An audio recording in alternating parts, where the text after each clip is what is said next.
this is John Kohler with OKRaw.com. Today we have another exciting episode for you, coming at you from my beautiful backyard garden here in June. And today I want to share my personal opinions on this discussion topic, spurred on by another raw vegan. I know there's lots of different raw vegan teachings out there, and many of them I used to believe myself. Nowadays I think a bit differently, and that's all right. And whether you want to save your own beliefs and keep your beliefs that you hold dear and true to you, as you believe as fact, I want to share once again on my channel what I believe and how I lead my life and how my life is guided. So, I mean, basically, we'll sum it up in the first sentence of this first slide.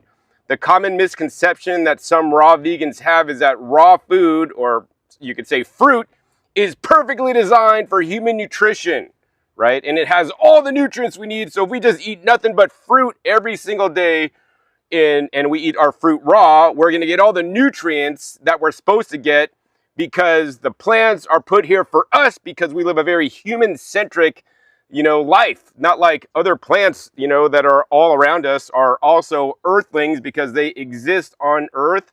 We are not the only earthlings on Earth. Also, of course, other creatures on Earth can be considered earthlings as well.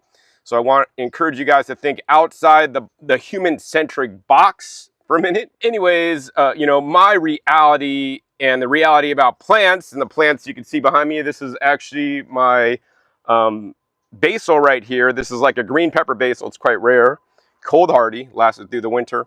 But the reality about plants is this: plants do not make nutrients for humans. I mean, do you think this plant is like growing, oh, I'm putting chlorophyll in my leaves so that you could eat it, John, and then now you could have the benefits of the chlorophyll and the, different phytochemicals and phytonutrients and micronutrients in there, or my different greens behind me, or my peppers right here? No, the plants make nutrients for their own survival needs to protect themselves from peppers. These are hot peppers right here.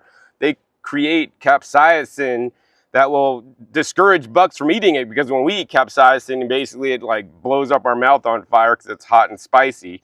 And that's in there for the benefit of plant, not for us. Although when we eat capsaicin, there are health benefits from that. Also, too, of course, plants produce things like pollen and flowers to attract pollinators. There are all kinds of, well, there's a wasp and all kinds of bees flying around my garden today.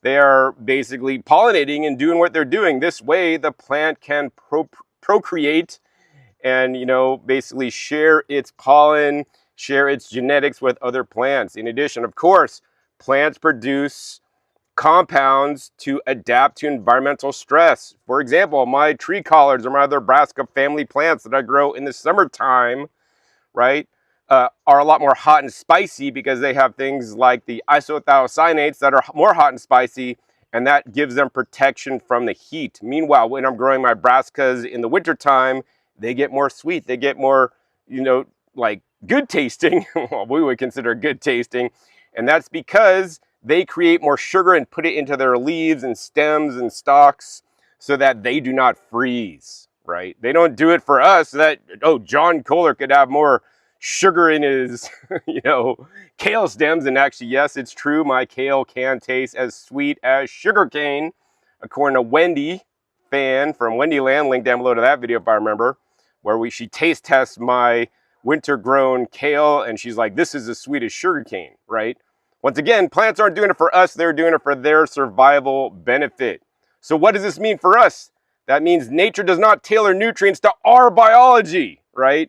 Once again, we're thinking human-centric, that we're designed to eat fruits. It just happened that we are designed to eat fruits, and a lot of our diet, once again, based on prehistorical evidence. Links down below to my video that I just put out a couple weeks ago regarding this, where I talk about, what we ate 15 million years ago, which actually was mostly fruit. But over time, as humans evolved, we adapted to eat other things as well. Now, the other thing is that some nutrients are locked away or poorly absorbed in their raw state, right? Plenty of nutrients are not, but some nutrients are. I have a plant right here called the chia tree, and those nutrients are locked in that plant. Unless you cook it, you're going to get a lot of alkaloids, and you could kill yourself by actually eating the leaves of that plant raw, right? So you have to heat process it to basically reduce the alkaloids or cyanogenic compounds so that we can eat it, all right? So, and this brings me down to this point, which is very important for me, and this is why I choose to eat a plant-based, mostly raw, vegan diet, and that's because I want to maximize my health benefits. So maximizing your health benefits requires preparation. So optimal nutrient use doesn't just mean, oh, ohm under the fruit tree, let it fall in your hands, and then eat it when it's ripe, and then just repeat until you're full. No, it depends on how we prepare our food, what we combine the food with. So like when we make a salad, do you just make a salad with the lettuce alone because you're doing 80-10-10 low fat and you're not doing any overt fats? Or do you add it with fats? You know, once again, link down below for my video where I discuss how adding even an avocado to your salad can massively increase, I don't know, 4 to 6 times, 10 times the amount of carotenoids and even lycopene you can absorb, right? Or just eat it plain, right? And sometimes cooking or processing can enhance bioavailability, such as vacuum blending or juicing that now releases some of those nutrients from the bound up fiber. Of course, chewing really well can do that as well. Also, sometimes heat processing, or I like to say, you know, pressure cooking could blow open cell walls, make those nutrients more bioavailable. If you want to keep it raw, then you could do freezing and then thawing. That also can help blow open cell walls and make some nutrients more bioavailable. Of course, also, I like to do freeze drying, where I basically freeze, which blows open cell walls, and then under vacuum, it pulls the water out, which then will blow open some more cell walls to make the nutrients more bioavailable as well. So yeah, that's what I'm going to discuss in this episode, that raw food is perfectly designed for human nutrition. And we will take the example of lycopene today, because, you know, most people think that you need to cook lycopene to get better absorption, which is in fact true, but I'm going to show you guys the workaround, but also show you guys why I choose to eat, you know, cooked tomatoes these days, right? So let's go on. All right, so the first study I'm going to throw up for you guys is actually called Lycopene, a bioactive carotenoid offering multiple health benefits, a review. So, you know, my whole goal is that I realize that every different plant creates different kinds of plant nutrients or phytonutrients or phytochemicals, because actually they're producing them for themselves. But luckily for us, they can also be considered nutrients because they could have a lot of different beneficial properties when we eat the foods and get them inside us. Every different food is different, and every different food has a whole ratio of different vitamins and minerals, carbohydrates, fats, and proteins, as well as these micronutrients or phytonutrients, including things like the trace minerals. Today, I'm just going to pick on lycopene because it's an important carotenoid that I want to include in my health, right? If you're just a raw vegan and you're just eating bananas and dates and romaine lettuce, which is really the most restrictive raw vegan diet, right, you're not going to get any lycopene, right?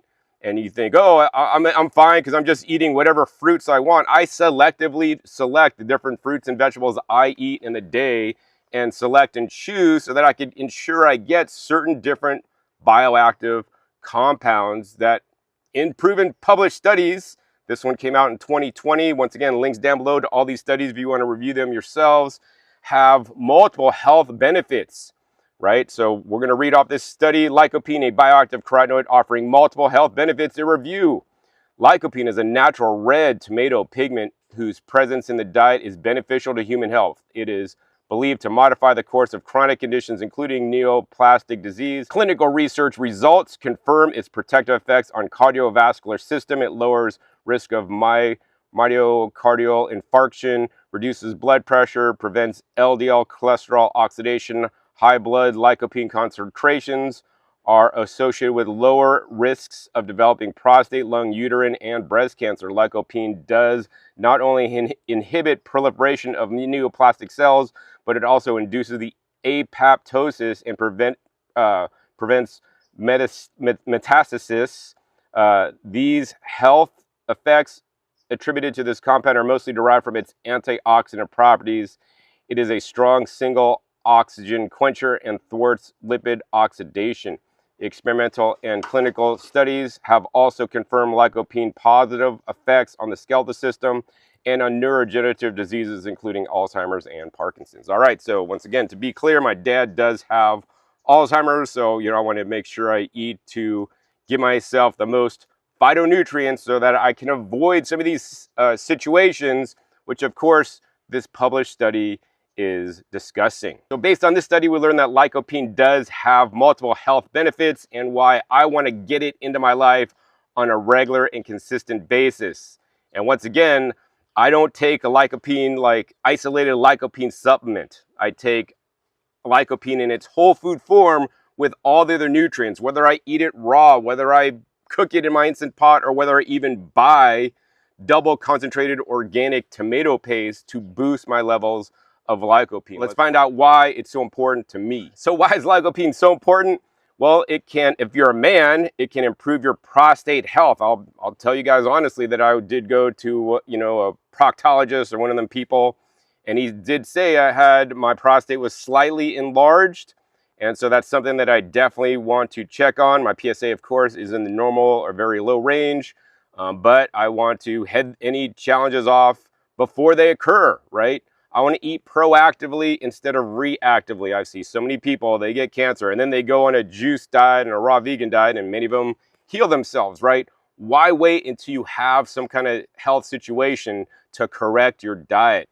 My goal is to eat the best diet I can now so that I get all the different phytonutrients, including lycopene, so that my prostate remains in good health. Of course, lycopene could also help with reducing DNA damage, increased apoptosis, which means basically kills cancer, and of course, antioxidant effects. All right, so the next study I want to share with you guys is from February 2025, so just published this year, and it's entitled Dietary Intake of Tomato and Lycopene, Blood Levels of Lycopene and Risk of Total and Specific Cancers in Adults, a Systematic Review and Dose Response Meta-Analysis of Prospective Cohort Studies. All right, so I'll just go down to the conclusion and read it here. In the abstract conclusion, our findings show that dietary intake and blood levels, more importantly, of lycopene are associated with a lower risk of cancer and death due to cancer. All right, so if you want to have protection, right, it's not just good enough to eat things like the allium family or onion family of plants, including garlic or cruciferous family, right? Many plants can provide cancer protection, and in my opinion, and based on the science I've seen, they all work in a little bit different ways. So, my goal is to literally flood my body with phytonutrients. And the question is, how much is the right amount? We won't want to get too much. We don't want to get too little, and actually they talked about here also, each 10 UGDL increase in blood levels of lycopene was associated with a 5% lower risk of overall cancer. So let's jump down to one of these tables and show you guys what lycopene can do. So now we're here at figure 3, and these graphs show literally based on how much lycopene you eat in a day, how many milligrams per day, right? And your risk of different kinds of cancer, of overall cancer, which, as you eat more lycopene, your risk goes down. For breast cancer, basically it didn't change that much. For prostate cancer, it also went down a bunch, and with bladder cancer as well, at a certain point, it also went down. At a certain point, it went a little bit higher, actually. So, nonetheless, lycopene, in my opinion, is a phytonutrient we want to consume. The question is, how much do we get? So we got another study for that, so let's look it up. All right, so this is the next study I want to share about. It's called The Role of Lycopene in Tomato Products in Prostate Health. Now, if you're a guy, you're probably really interested in this, especially if you're an older man. If you're a younger man, I would say you also should be interested in this now, because you want to keep your prostate in good health now, so that when you are older, when things typically happen with your prostate, right, you are immune. Of course, also, people get prostate cancer at all ages. Generally, it's think of it as an older disease, but now even younger people are getting prostate cancer, of course, because of a diet deficient in phytonutrients such as lycopene, as well as all the other ones. And that's why, really, a raw vegan diet can be so healthy if you eat a diversity of foods. If you always eliminate tomatoes, you're not going to get as much lycopene unless you're eating other lycopene-rich foods, including grapefruits, watermelons, and papayas. Anyways, let's take a look at what this study says. And it says, tomato sauce pasta was consumed daily for 3 weeks before a scheduled prostatectomy. They're removing the prostate because of cancer, And it says, the whole food intervention was so well accepted by the subjects that the blood lycopene, the primary carotenoid in tomatoes responsible for the red color, doubled, and the prostate lycopene concentration tripled during this short period. This is only 3 weeks, guys. Quite surprising was the decrease in blood prostate specific antigen. That's like your PSA tests, which is a very important marker, which was explained by the increase in apoptotic death of prostate cells. That's because the lycopene literally was killing the cancer. So let's find out how much tomato sauce they're eating a day and how much lycopene they're getting based on the study that came out. So in this study, they say the dishes were prepared by our staff and contained 30 milligrams of lycopene from commercial spaghetti sauce. And this was basically eaten every day for 3 weeks before their scheduled surgery. So, you know, if 30 milligrams a day was able to help reverse their PSA when they were in a chronic situation, right, and even kill the cancer, right? Why not eat that now to protect yourself so that these things do not occur with you in the first place, right? If like you're going to war and you have no defenses, right, they could easily invade you. But if you have soldiers ready to fight and kick butt, right, they're not going to be able to win. So, you know, that's kind of how I believe things to be. So like 30 milligrams of lycopene seems like a reasonable amount for me to eat a day, and that is my target goal. Now, every different nutrient has a different target. How much of each one should you eat? Well, you know, the goal is actually to eat a little bit of everything and then get all these nutrients. But then if you have a specific situation, like my prostate is enlarged, so I want to research and find out what foods are best to shrink it and ensure it doesn't get any larger and I don't have any problems in the future. Of course, the lycopene is one of the top ones. Of course, there are other ones as well, because once again, nutrients do not appear in nature isolated. They appear with all the other different host of nutrients in the tomato or in a watermelon, right? And are these in best proportions for us? Well, that could be questionable if it's all raw. Maybe you need to, you know, to get 30 milligrams. Well, let's talk about how you're going to be able to get even 30 milligrams of lycopene from raw tomatoes. All right, but first I want to talk about the summary of this published study. It says the possible prevention role of lycopene in reducing the incidence of chronic disease, cardiovascular pathology, various forms of cancer has been examined in comprehensive reviews, and lycopene is included among promising chemoprotective dietary substances. And it says the increased consumption of lycopene containing fruits, vegetables, and especially tomato products may provide a measure of protection. So what do they say? They're saying what I'm saying. They're saying, I mean, this is where I get my knowledge from the studies, is that, you know, lycopene has protective properties. So, you know, why not include it in your diet to prevent things from occurring later, right? Once again, if you're just eating, you know, bananas, 30 bananas a day and some dates, you're not getting lycopene. I've met raw vegans that have had cancer. Why do they get cancer? I mean, I don't know, maybe because they didn't eat enough variety. They ate specifically fruits, and those fruits didn't have lycopene. They didn't eat vegetables such as allium, onions, and garlic that have, you know, also cancer-fighting properties, or brassica family plants because those are toxic, because you should only eat lettuce, or whatever belief system people have. I mean, this is my belief system, guys, the science. This is a science-backed, evidence-based raw food channel where I share my personal opinions along with the science so that you could make the best decisions for you and your family's health. All right, so based on 30 milligrams, or actually this slide, I think it shows about to get 25 milligrams of lycopene, this is what you'll need to eat. You'll need to eat 5 medium tomatoes a day. How many raw vegans do you know that religiously eat 5 medium tomatoes a day, right? Lycopene in red tomatoes are not as well absorbed into us. That's why we need to eat a much larger quantity. Meanwhile, I eat a double concentrated tomato paste that I'll put a whole tube into like a salad dressing that I'll eat over several days. And in order for me to get 25 milligrams, so my goal is 25 to 30 milligrams, I just need 3 tablespoons of double concentrated tomato paste to get my lycopene requirement, right? Tomato paste, once again, it's cooked, it's concentrated down, and this is double concentrated, right? Yes, it is more expensive than single concentrated. It does add a nice flavor. I get the one that is salt-free. But yeah, so I mean, why do I eat tomato paste? Is it because I like the flavor? Yeah, the flavor tastes good. I mean, I could add tomato paste, you know, with fresh tomatoes as well as sun-dried tomatoes to make like an amazing pizza sauce that is mostly raw, but it's a little bit heat processed, right? So like, I'm not going to like, oh, I'm not going to eat it. I'm only eating raw, right? Because I believe there are benefits. And once again, we're going to concentrate some of these phytonutrients. Of course, I always encourage you guys to eat concentrated tomato paste with other raw ingredients, like on a raw salad, or like this week, I put it in my raw soup, base, which was like my bell peppers, and I put like actually sun-dried peppers, sun-dried tomatoes, and even tomato paste when I blended up my soup, which is based around bell pepper juice with other nut seeds, herbs, and spices. All right, so now let's talk about a published study that probably raw vegans hate. This is absorption of lycopene from single or daily portions of raw and processed tomato.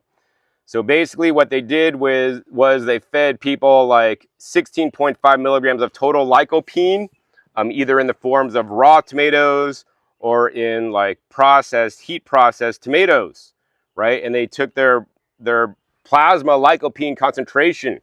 So basically the summary is plasma total lycopene concentration was higher after tomato puree intake. Once again, is heat processed cooked. It's basically like a tomato paste. Than the raw tomato in both the first and the second experiments, demonstrating a significant effect on food matrix on absorption. So that's what I discussed about earlier. How do you process the food you eat? What kind of food matrix is in there, right? Did you break up the food matrix by cooking it, by vacuum blending it, by juicing it, right? And of course, the heating of tomatoes is something like, yeah, you get more lycopene content from cooked than raw tomatoes. Thereby, you can now decrease the quantity that you will need, all right? So let's look at a graph I made based on this study data. All right, so here's a graph based on the study data, and you guys can see the plasma lycopene from the tomato puree, which is basically the tomato sauce, at hour 0 when they ate it, and they did this over 7 days, and they ate it every day for 7 days. And over time, their plasma concentrations or the amount in their blood, because now we have to distinguish between how much lycopene is actually in the food we're eating, right? And then how much is actually absorbed into our blood so that I can circulate around our body and we can get the benefits. That's another how bioavailable is it, right? So this study showed that, eating the same amount, 16.5 milligrams of lycopene either in tomatoes, raw, or cooked tomatoes, right? You had significantly higher uptake.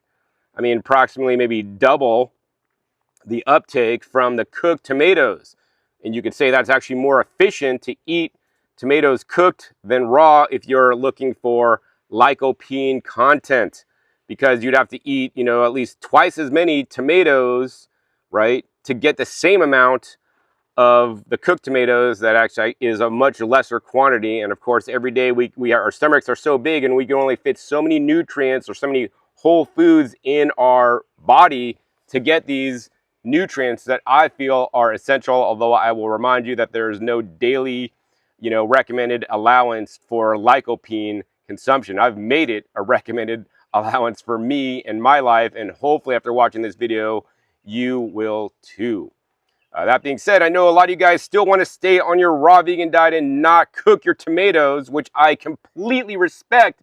That's why I'm going to share with you guys all the information. On my channel, I share with you guys what I do, but I always give you guys the best ways to do it if you want to stay within and keep your raw food label, because I don't really care. I know the ways to do it raw, I know the ways to do it not raw, the ways to do it not raw seem a little bit more efficient and effective to me so that I can enjoy many other foods instead of loading up on all these tomatoes that if I just had a little bit of heat processed tomatoes, I could get all my lycopene. But let's show you guys how to do it raw if you don't want to eat cooked. If you want to stay raw and get your lycopene content, I must give credit where credit is due. I originally saw this information and research from Dr. Karen Dina, that made a post on her blog late 2024, lesser known information about lycopene. And basically, she discusses in her video there that I'm not going to play for you guys, that she says that basically tangerine tomatoes or orange or yellow tomatoes have cis lycopene that is better absorbed raw than the trans lycopene that is in red tomatoes. So if you heat the red tomatoes, it breaks down into the cis lycopene, so now we can absorb it better. But if you just get, as Karen claims in the video, she says orange or yellow tomatoes have the cis lycopene, which is not entirely correct. So I will correct Dr. Karen coming up. So don't just think, oh, I'm just getting orange and yellow tomatoes. Karen says they have, you know, the better absorbable lycopene in its raw state, so I'm going to get it. Nope, that's not entirely true. Anyways, props out to her, because if you want to get lycopene without having to cook it in a better absorption, then you can get the cis lycopene in tangerine tomatoes, which I'll tell you guys more about in a minute. But let's check out basically a graph of how efficient the cis lycopene is absorbed compared to the standard trans lycopene in red tomatoes next. All right, so I've created this slide basically from published studies, looking at the best data I could find. So we're going to use the baseline as a raw red tomato. If you go to the store and buy a red tomato, which are basically at every store, you know, and you eat it raw, right, you're going to get basically a 1 times lycopene absorption per 100 grams, which is not a lot. If you cook your red tomatoes, such as you get a double concentrated organic tomato paste like I do right now, instantly your absorption has gone up 2.6. I mean, this is on average. It could be like high as 3, maybe even a little bit more depending. So it goes up nonetheless about 3 times or so, 2.5, 3 times easily. But if you now can find the raw orange tomato, and just because it's orange or yellow doesn't mean it has the cis lycopene, right? You're going to get even better absorption than me eating it raw, cooked, right? So that's really the goal. If you want to stay raw, you really want to find these orange tomatoes that are guaranteed to have the cis lycopene. Not all orange tomatoes has cis lycopene, as you'll learn in a minute. And raw orange tomatoes are best eaten raw. So if you guys grow a garden, you're a raw vegan, you want to grow the specific varieties that have the cis lycopene in it that I'll share in the next slide. Meanwhile, if you take these orange tomatoes thinking, oh, they're so good, they have 4.0 when they're raw, I'm going to cook them. Now, guess what? Now the lycopene absorption got worse because the cis lycopene is broken down by heating, whereas a trans lycopene is basically increased absorption from heating. So you don't want to cook. If you do buy orange tomatoes that have the cis lycopene, you always want to eat them raw. So, you know, nobody before that I know of has ever shared a slide such as this with you guys. And I want to thank you guys for watching this episode, and that you are more educated than every other raw vegan out there. So when people say stupidly, oh, you got to cook tomatoes to get more lycopene, you could be like, You could be like, if you have tangerine lycopenes that have the cis lycopene, and this is going to go way over their head, right? It actually has more lycopene than cooking red tomatoes. And if you cook the orange tomatoes, it actually has less lycopene. Boom! So yeah, should I be eating my orange tomatoes now instead of cooking my red tomatoes? Well, maybe during the season. Well, I could tell you that here in my climate, tomatoes aren't the easiest things to grow. The other thing I'll tell you guys is that it's really hard to find orange tomatoes. I mean, the food system is, in my opinion, screwed. The industrial food system, they basically grow what sells, and most of the time, it's really rare you even see orange tomatoes for sale. Nonetheless, orange tomatoes that actually have the cis lycopene. So let's find out more about orange tomatoes and how to select the best ones so that you could get 4.0 times more absorption or even greater by eating the orange or yellow tomatoes, as Karen Dina discusses in her video. I'll put that link down below if you guys want to watch Karen's original episode on it. All right, guys, so I put together this PDF for you guys so that you guys don't have to look up the information like I did. I'll put a link down below to my Google Drive so you guys could download this and print it out, put it on your fridge so that you'll know which tomatoes you want to try to buy if you go to the farmer's market or if you're growing them yourself. I also share the seed source. And it says not all orange or yellow tomatoes are created equal when it comes to lycopene. There's a special kind of lycopene called tetracis lycopene, which I've been saying as cis lycopene, which is much easier for your body to absorb. Tomatoes that have this form usually have a golden orange or tangerine color, right? So you can't just think, oh, because it's yellow or orange, it has the cis lycopene, which is what Karen alluded to in her video. Most red tomatoes contain trans lycopene, which is less bioavailable, meaning your body can't absorb it well unless it's cooked, right? Which helps convert it into a more absorbable form. But here's the catch, guys. Nobody else is going to tell you guys this. Just because a tomato is orange or yellow doesn't mean it has tetracis lycopene, because the same color can come from other phytonutrients, including beta carotene. Of course, we know beta carotene from carrots, which is healthy too, but it doesn't contain lycopene, and you may not get the similar benefits from the lycopene. So it's very important. You know, I mean, one of my favorite tomatoes to grow, I'm growing in my California garden, is the Sun Gold tomatoes. They're an orange colored tomato. So you could think, oh, Karen Dina said orange tomatoes have lycopene, the cis lycopene. So I'm growing orange tomatoes, so I'm good. Well, no, because if you look it up, Sun Gold, as much as they're sweet and delicious, they don't have the tetracis lycopene. They have the beta carotene. That is why they're orange. And I would surmise that a lot of orange tomatoes, right, don't have this special lycopene that's more easily absorbed. So they make it hard for you to get it if you are relying on the commercial food system. That being said, if you guys grow your own food or go to local farmers markets and they have different kinds of tomatoes near you, you want to look for these specific varieties that have been tested in the lab to have cis lycopene, right? And so Orange Crimea had the most cis lycopene tested, and this is from Sandhill Preservation Center here in the US. You could buy seeds from them, and this list will tell you guys, I mean, can you go to the grocery store and say, hey, do you have Hawaiian pineapple tomatoes? No, it's like never gonna happen, guys. Maybe at a farmer's market you might get lucky, and maybe they might have like a tangerine or a persimmon tomato. But yeah, this list shows that, yeah, here's a persimmon tomato, still pretty high, right? And if you look at the size of these tomatoes, most of these tomatoes are larger beefsteak tomatoes. You know, there's a rare cherry tomato in here that may have higher levels of the cis lycopene, but most of these are like larger beefsteaks or medium-sized tomatoes. Kellogg's breakfast tomato, that's a more popular one that has lower of the cis lycopene. And then all the way down to like almost one, which is like, you know, it's a large beefsteak, right? And this is available in the UK. But, you know, these are all the places you could just look up like, you know, the name of the tomato and just type in seeds, and you could buy the tomato seeds and then grow them yourself. And of course, you know, if you want to grow them, I would recommend growing some of these ones that have the most cis lycopene. I mean, this is a travesty in our food system today, guys. If you guys rely on the grocery store, you are being dictated to the tomatoes that you are be eating, right? If you grow your own food like I do, now you can select varieties that have the specific nutrients, right? If you're just a raw vegan, go to the grocery store and just get the food that is being sold there and expecting it to have the high levels of certain nutrients you are looking for, you are wasting your time. You are on drugs, because, you know, they don't grow food for nutrients, right? They grow food for profit. They grow food for money. They grow food that you can pick early, that you could ship. You could gas the bananas and have them turn yellow, even though they're picked super early, right? They have tomatoes that have thick skins that you drop them, they're not going to break. I mean, a lot of these tomatoes on this list are heirloom tomatoes that are not shippable. They don't travel well, right?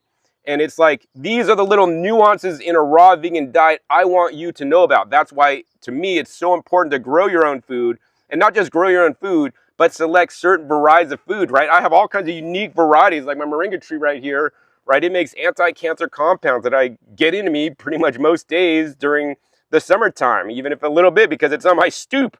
And as I walk into my house, I grab a leaf or two many days and eat it, because it's like right there and it's in my face, right? So that's what I really want you guys to do. If you guys want to eat the tomatoes raw and get more lycopene than me from cooking them, then you got to grow your own tomatoes, because it's highly unlikely you're going to find any of these tomatoes at a grocery store near you. Maybe if you have a grocery store and they're selling heirloom tomatoes, you could pick out all the orange ones or tangerine colored ones, and you're likely to have some trans lycopene in there, which is probably your best bet. And of course, heirloom tomato season is coming up. So yeah. All right, so before I take off for the day, I also want to share with you guys, right? It's important when you're eating things like lycopene as well as other phytonutrients that nutrients react with other nutrients inside us. For example, most people know that if you eat turmeric or curcumin with some pepper, you're going to get better absorption. Also, if you combine it with oil, you're then going to also get better absorption. Same thing with tomatoes. When you eat tomatoes with some kind of fat, whether it's oil, such as olive oil, which I don't necessarily recommend, or some nuts and seeds, or even avocado. Once again, my link down below for my video where I show the published study eating avocado with the salsa, skyrocketed the lycopene absorption, right? There are other foods that we want to combine with besides fats to make the cis lycopene more bioaccessible, right? Through plant-derived sulfur-containing compounds. And that's what this study that literally came out just a few months ago in March 2025 talked about. So, let's just go ahead and show you guys a graph based on the study data. All right, so this is a graph from the study data that showed increased bioavailability of cis lycopene under different conditions. So they combine it with allicin or alanine or sulforaphane or garlic juice, right? So what are they combining it with? They're combining it with some of their favorite cancer-fighting vegetables, and they have found that they work in synergy. So make sure when you eat a salad with those orange tomatoes that have the cis lycopene, because you verified it on my list, you also eat it with some garlic or some onions or some kale or collard greens or broccoli or cabbage or bok choy. Once again, allicin, alanine, and sulforaphane, these are in the brassica and allium family plants, or even just sprinkle some garlic juice or onion juice on there, right? You're going to get considerably better bioavailability of the cis lycopene by combining it with foods. And once again, people eating a mono meal diet, eating one single fruit at one time until you're full is the best, right? I mean, on some levels, it is easier for your digestive system. On some levels, it may reduce your microbial diversity, so that in the future, you can't handle these more complex meals because you are training your digestive system to eat simply, which I do say for some people is critical if they're having some digestive system problems. But what I would also say is that we want to think about eating dual meals or tri meals or meals with a lot of different things combined, because all the different foods react differently. You guys aren't sitting there looking up all the studies like I do. And if you guys don't want to look up all the studies to know, combine your orange tomatoes, or even your tomato sauce with garlic or onions, which is done, of course, traditionally in the Mediterranean, right? Then you could just have a more diverse diet, eating a lot of different things and combining foods. And, I made like a soup, raw vegan soup the other day. I must have combined at least 24 different ingredients. Now, all these are having synergies when I eat these whole plant foods that are all combined, so I could get better nutrient bioavailability of certain nutrients, So yeah, that's pretty much my message, is that once again, like I talked about in the initial slide, we want to select the foods with the right nutrients that we feel are important for us, properly process them, such as heating them, breaking open cell walls, and of course, then also combining them properly with other foods to increase the bioavailability, right? Some of you guys are going to think I'm cool for sharing with you guys this. Some of you guys are going to think I'm nerdy or whatever, but geeky. I mean, whatever you guys want to say about me is cool. I don't really care. This is what I think about my time off. How can I optimize? And some of you guys may think, oh, John thinks about this stuff too hard. And okay, maybe I do, but also, once again, to remind you guys that I almost lost my life due to a failed immune system, due to a diet that failed me, and due to a microbiome that was not proper, in my opinion, as well as genes that maybe weren't the best. And so I'm here to optimize what I'm doing. And even if a little bit of this rubs off on you guys, I've done a good job in my second chance at life, because the doctors had no treatment for me, was a success. So I'm glad I could share this information, and I'm glad that you guys stayed to the end, so now that you guys could benefit from what I've learned on my raw vegan journey. Once again, I've been doing this for 30 years. I didn't just start 2 years ago, 7 years ago, 10 years ago, 15 years ago, right? And I always try to improve what I'm doing. To me, all these little fine minutia things or nuances is improving, and whether you want to incorporate them or not, at least you have the information so that you could do with it what you choose. So in this last slide, let's sum it all up. All right, this is the last slide that's going to sum up this whole presentation for you guys. And basically, it's the final message to eat smart, eat variety, and stay healthy. Science shows lycopene is linked to lower risk of prostate and other cancers. Tangerine tomatoes are rich in cis lycopene and are best eaten raw for maximum absorption, because when you cook them, the absorption goes down. But make sure you guys get the right tomatoes that have the cis lycopene. Not all yellow and orange tomatoes have it. In addition, cooked red tomatoes also boost lycopene absorption due to isomerization. So yeah, I choose also to eat my heat processed tomatoes sometimes. Also, to maintain healthy blood lycopene levels, include tomato products regularly, raw and cooked if you want to. And think about daily habits, not just occasional choices, you know.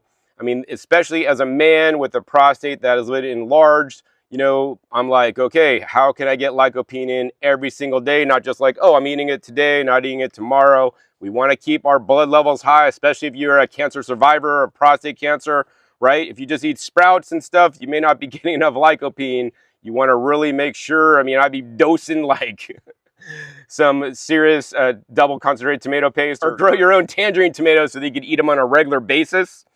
And of course, freeze drying can preserve the cis lycopene in the tangerine tomatoes if you want to preserve for longer. I would not recommend dehydration because that's heating and that's going to destroy it. Whereas, you know, freeze drying would be better in this case. But then let's talk about lycopene is not the whole story. So I don't just want to say lycopene is the savior of all the different plants, all the different nutrients. No, lycopene is just one nutrient in, I don't know, 5,000 or 50 million thousand, I don't know, compounds that plants can make, right? It's insane how many nutrients plants can make. And other foods offer unique disease-fighting phytonutrients. Cruciferous vegetables, we discussed this a little bit, has sulforaphane, indole-3 carbinol, right? Berries are full of anthocyanins, ellagic acid. Garlic and onions are full of allicin and quercetin. Leafy greens are full of lutein, folate, magnesium, right? So we want to diversify. My message, if you guys watch me, is also diversify your diet. You know, I encourage all fruitarians to eat a big salad every day. Don't skip a day, and include some of these foods that I'm showing you guys that are so beneficial. If you're eating a 100% fruit diet and then you have like 2 meals of fruit and then one nice large salad, man, I can't really argue with that. I can argue with people eating really lots of fruit and excluding the vegetables. And also, too, of course, if they're eating a very limited, restrictive diet because they're only eating out of the grocery store, they never go to farmers markets, they don't grow their own food. Okay, like, oh, I never buy tomatoes because they're too expensive at the grocery store, right? And of course, one of my key principles is diversity plus preparation equals power. A lot of plant-based docs may talk about diversity, Dr. Furman, you know, and things talk about diversity, but the area they miss about is preparation, and how preparation can make a huge difference in your health, whether you're going to process those valuable phytonutrients out, whether you're going to increase them. And of course, you want to combine a wide variety of colorful plant foods, use different methods, including raw, juiced, vacuum blended, fermented, blended, pressure cooked, to, you know, maximize your nutrition. So if I have one food, I may process it in different ways, because every different way I process it, certain nutrients are going to be absorbed better or worse, right? If I eat it raw, certain nutrients are absorbed better or worse. You're going to have a video, if I remember, a link down below, where I discuss spinach and how if you eat spinach raw, you're not getting all the benefits of spinach. But if you blend it up, you're going to get more benefits. If you cook it and then blend it, you're going to get more benefits, right? So it's like, science is so nuanced. You always can't say raw is always the best. I will say in many cases, raw is the better way to go, especially compared to highly ultra processed foods. But you know what? On my channel, you're going to hear how I choose to process my foods in the best ways possible to optimize my nutrition while minimizing the toxins created. You know, people think all cooked food is bad, and yes, I would say most cooked food and all cooked food that normal people eat on a standard American diet is bad, but there are ways around the problem of cooked food and creating toxins. And, you know, I don't recommend heating oils, which then a lot of toxins can be created, right? Or cooking fats. So you want to optimize for bioavailability, synergy, and long-term health. So my final thought is, don't worship raw, guys. Don't fear cooked foods that minimize toxins and maximize nutrition, such as pressure cooking, right? One of the safest ways to heat process your food. Of course, boiling and steaming also can be good. And I want you to celebrate diversity and preparation. That's how plants truly serve our health, right? So guys, that's pretty much this episode, I pretty much made this episode because there was a lot of raw dogma out there, especially on one of my, recent videos. That there was a comment talking about kind of this, like this whole fruitarian idealism, that the food has all the nutrients we need, and, why eat outside that? And, I could agree with that maybe like 100 years ago when we didn't have all this published studies. But if you want to have disease providing prevention, inside you and your body, it's very important to maintain levels of certain different phytonutrients. And of course, as I shared in this episode, lycopene is just one of many. I don't recommend you guys taking a lycopene supplement at all, but I do recommend you guys getting your lycopene from the tangerine tomatoes if you want to eat them raw, or whether you want to eat a ton more of the red tomatoes to get the same amount of lycopene I'm going to get in my double concentrated tomato paste. All right. So yeah, I'm just giving you guys options here with you guys to share my journey so that you guys could be better raw vegan or better, healthier, plant-based vegan. So I hope you guys enjoyed this episode. If you guys did, hey, please be sure to give this video a big thumbs up. More importantly, share this video with other raw vegans you think it could help so that they can disease-proof themselves through the power of lycopene, as well as other powerful fruits and vegetables and phytonutrients that are in all different kinds of plant foods. Also, be sure to click that subscribe button right down below so you don't miss my new upcoming episodes. I've committed 5 to 7 days. You know when to wash up, what you'll be learning on my YouTube channel. Make sure you click the little bell so you get notified as my new videos expand. And finally, be sure to check out past episodes. Past episodes are a wealth of knowledge. Over 850 episodes at this time on this channel dedicated to you guys all about my raw vegan journey and eating more fresh fruits and vegetables, minimally processed in the best ways possible for your health. Links down below to some of my favorite videos that I've made recently on heat processing my food as a raw vegan, so you guys could just gain and better your knowledge as well. So with that, my name is John Kohler with OKRaw.com. We'll see you next time, and until then, remember, keep eating your fresh fruits and vegetables. They're always the best.